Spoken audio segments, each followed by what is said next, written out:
Hello' friends, good afternoon. কি খবৰ সকলোৰে? আৰু এই দুপৰীয়াৰ থালিখন লৈ আহিছোঁ। এয়া দিছোঁ ভাত, দেখিছে ভাত দিছোঁ, আৰু এয়া নেমু টেঙা আৰু জলকীয়া এনেকৈ দিছোঁ, আৰু এয়া মেষ্টা টেঙাৰ ভাজি, আৰু এয়া মাছৰ চাটনি আৰু নৰসিংহ পাতৰ,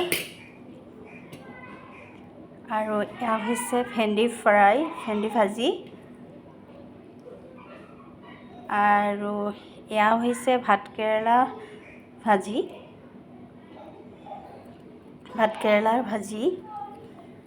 আৰু এয়া হৈছে মাছৰ চব্জি, পটল আলু বিলাহীৰ লগত বনোৱা মাছৰ চব্জিখন ইফালে দিছোঁ এনেকৈ, আৰু এয়া হৈছে কেঁচা দৈ, টেঙা দৈ, ঘৰত পাতি লোৱা, এয়া দেখিছে টেঙা দৈ, আৰু এয়া আপোনালোকৰ কাৰণে আজি লৈ আহিছোঁ। কেনেকুৱা হৈছে কমেণ্ট কৰি জনাব। দুপৰীয়া কাঁহীখন আমাৰ ৰেডি হৈ গ'ল।